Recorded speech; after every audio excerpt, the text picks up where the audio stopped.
Have you planned for your child's education, future education? If not, watch this video. It will give you an idea how much you should start saving from now onwards. Okay. For this, I'm going to make certain assumptions. You can modify the assumptions. You can rework. I'll put link for this Excel document below the description. Make use of it. Let's say the age of your child is 7 now. Okay, so I'm starting with this assumption. You can modify this. And if you want to put him in a college now, okay, you're not going to do that, but you have to see what is the cost now. Let's say he's planning for an engineering program, or not he, you are planning, but of course you have to give ears to his wishes, what he wants to be. Okay, all those will get shaped when he reaches 14, 15 and all, but now with some basic assumption you have to start planning for that. Okay, let's say it's going to be an engineering program and you have to pay fee for 8 semesters and there will be some basic admission fee. Let's say the cost is somewhere like 10 lakhs now. That is, if you want to put him in a college, it's going to cost 10 lakh and you are not going to put him in college now because he's just 7 years. So when you will be taking him to the college? When he reaches 17 or 18, as the case may be. So by the time, this will keep on be increasing. So now it is 10 lakhs. Let's say the fee at the beginning of the age 7. Okay, so we'll call this as now. 1 year down the line, I'm making an assumption that this 10 lakh will increase by 10%. So it will become 11 lakhs. Then by the time, what will be his age? 8. First, let's capture the age. So I'm capturing age from 7 to 18. Okay, 7 to 18. So you can select the period, say like at the end of 17, at the end of 18, depending upon the time period, that is when you have admitted him in schooling. Okay, so this 10 lakh will increase to 11 lakh when he is 8. And from 11 lakh it will increase by 10%, so it will become 12 lakh 10,000. Then it will increase by 10%. In that way, it will increase by 10% every year. So at the end of 17th age, if you are putting him in college, it will cost you like 25 lakh 93,000. And if it is at the end of 18th age, where in some cases it happens where the child is admitted say like when he was 4 or 5 in LKGs. Okay, that can happen. In those cases, it can be like 28 lakh 53,000. So now the question is how much you should start investing and how much you should invest every year from 7 to 18. So here I'm going to start at the beginning of the year. Okay, so I'm not carrying forward anything from age 6. So at the beginning of the year it is 0, but let's say on the first day I'm going to make some investment. An investment I feel like, okay, we'll invest 5,000 into 12 months. So in the beginning of the year itself I'll invest 60,000. So if I invest 60,000, I should be investing that for getting some return, right? So you can invest this 60,000 in equity, in debt. You can do it in a hybrid basis. That depends upon your understanding of the market. We'll talk about all those in later stages. Okay, not in this video, but how you are going to put this 60,000, how much in equity, how much in debt, how much in deposits, everything.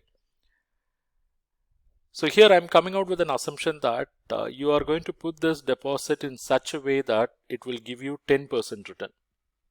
Okay, don't ask me whether 10% is possible now because banks are giving like 5%, 6%. So here I'm making an assumption that you are putting something in equity shares, something in debt instrument and some portion in deposit. So on an average, you are making a return of 10%. It means this 60,000 into 10% will give you 6,000. Okay, so at the end of age 7, what will be the total corpus you will be having? The 60,000 what you have invested plus 6,000 what you have earned. So this will become your closing balance. 60 plus 6, 66,000. And this will become opening balance for age 8. That is your second year. The second year you have 66,000 beginning, okay, and you should also invest in the second year as well, because it's not a one-time investment, because it's a very small investment. See, if you noticed here, I said college fee is increasing every year by 10%. That's the assumption I made. Why college fee is increasing? Because they have to take care of inflation, they have to take care of other costs. Similarly, your investment should also increase every year, at least to the extent of inflation. Now I am going to assume the inflation as 6%. So 60,000 plus 6%. So how I got this? I took 60,000, I multiplied by 1.06. It means 60,000 plus 6% of 60,000, that is 3,600. So in the second year, what I am going to invest is not 60,000 but 63,600. Now this will earn return for me. And what will be the return? Let's say in this year also my return is going to be 10%. It means I'll be earning 10% on the opening balance of 66,000 plus invested amount of 63,600. So both put together, 66,000 plus 63,600, you can see the formula. That multiplied by 10%, I'll be getting a return of 12,960. So at the end of age 8, what will be my overall investment position? This 66 plus 63,600 plus 12,960. So it's going to be an overall position of 1,42,560. Okay. And this will be carried for next year. And here I have to invest once again, but I have to invest 6% extra than what was invested in the previous year.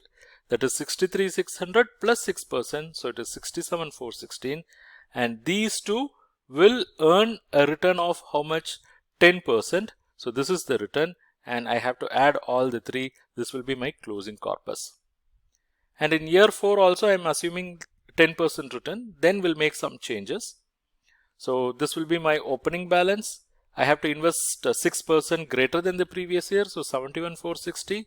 And my return will be calculated on both the amounts. And this is going to be my closing corpus. Okay, so this is the initial period where the age is also comparatively, you're younger. Then as your age increases, your risk-taking capability will come down. Your investment in equity will get reduced and investment in debt will increase because you want safety. So from 5th year onwards, I'm making an assumption that it's going to be only 9% for next 4 years. After that, the risk increases, so you are reducing it to 8%. It means you are investing more in debt and less in equity, and as a result, the rate of return varies. Now, 11th age, opening balance is 332, and what you are investing is also increasing by 6%, 71,460 plus 6%, it is 75,748, and these two put together will earn return on or at the rate of 9% only. Okay, earlier it was 10%, now it is 9%. And this is going to be your closing corpus, which is 445. In the same way, I'll repeat for next 4 years. Okay. And at the end of age 14, the corpus is 8,79,000. But we are far away, because at the time the college fee will be around 19,48,000. Then age 15, this is the position. I am investing 6% extra. This is the return. This return is calculated at the rate of 8%, and this is the closing balance. Age 16, it goes. Age 17. So this is the position at the end of age 17. So beginning of age 18, and this is the amount I invest, and this is what I will land. Okay, 17,03,000. That is, if I invest 60,000 now, which grows at the rate of 6% every year, at the end of 18th age, I'll have 17,03,000, whereas requirement is 28,53,000. At the end of age 17, I will be having a corpus of 14,63,000, but the requirement is 25,93,000. So if I invest in this pattern, really I will struggle at the time of my child's college education. So what should be done is, I should bring change here. I should bring change here. The 60,000 will not be sufficient. Okay, so let's do a small calculation. I'll put a calculation here. See, what is the amount required? If you are admitting him at the end of age 17, amount required is 25,93,000. But what you will fetch by investing in this way is only 14,63,000. So there will be a gap or deficit of 11,30,000. Okay, how I got this? 25,93 minus 14,63. And if it is going to be at the end of 18th age, the gap will be how much? 28,53 minus 17,03,000 is going to be 11,49,000. We cannot afford to have this deficit. So what we have to do? We have to increase the investment. We have to increase the investment. Investing 60,000 per year to start with is not fine. Investing 60,000 per year means it is as good as investing 5,000 per month. Okay, so you have to increase. You have to increase the investment in such a way that this deficit, either at 17th year end or 18th year end, it should become 0. Okay, so let's try with 70,000. What will happen if I invest 70,000? See, if I invest 70,000, that is just by making a change of 10,000 in the first year and increasing that by 6% every year, look, the deficit has come down substantially. What will happen if I invest 75,000? And that will of course increase by 6% every year. The deficit is coming down. Okay, so the message is the deficit is still a bigger figure. So it's not in the range of 60 to 70 and all. Because if I want to have 25 lakhs or 28 lakhs, this 75,000 will not do enough. So let me make a big jump. 1 lakh. Okay, I think we are somewhere closer. What's happening here? When I invested 1 lakh and when that grew by 6% every year, what's happening?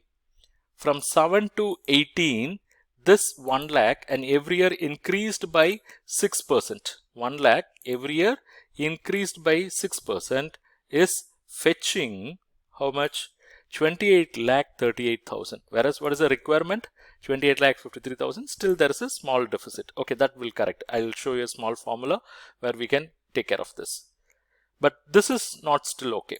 That is, if you are going to put him in college at the end of age 17, the requirement is 25,93,000. Whereas the corpus what you can make is only 24,38,000. Still there is a deficit of 1,54,000. So let me try like this. 1,05,000. If I make 1,05,000, probably in the 18th year you will land in a surplus because you will have a surplus of 29,80,000, whereas the requirement is 28,53,000. And here you still have deficit. You still have deficit. Okay, let me do one thing. I'll show you the goal seek function. I'll show you the goal seek function, and in Mac, yeah, that's here in what if analysis. I'll go to goal seek. See how this goal seek works is, you have to select a particular cell. Okay, so this is the cell. I want this cell to be exactly equal to 28,53,000 by changing the investment figure here. Okay, so I want to set this cell to 28,53,117 by changing a particular cell. So this is the cell where I'm making the initial investment and all cells are connected with this particular cell called C2. Okay, so let's see what happens. Perfect. Now can you see? If I start investing 1,501,000 rupees and if I allow that to grow by 6% every year, the maturity value will be 28,53,117 and that is equal to my requirement at the end of age 18. Okay, if you believe that end of age 18 is too much, we'll change it. Here we'll see. What is the college fee required? 25,93,000. But what is the corpus you are making? It is only 24,50,000. So there is a gap. So let me go to goal seek. I'll select this. I want to set this cell, okay, to the value. What is the value I want? 25,93,743. For that I want to change this particular cell. Okay, if I do that, let's see what we get. Yes, if I start with 1,06,354 and if I allow that to grow by 6% every year, say in the age of 17, like it will be like 1,90,000. Then at the end of age 17, the corpus what you will have is 25,93,000, and that is equal to the college fee for that entire 4-year period. Okay, so if you do a planning like this, see here there are various factors. This return I assume 10, 9, 8, it can vary, and here I assumed a 10% increase, so it can be greater than 10, it can be less than 10 depending upon your circumstances.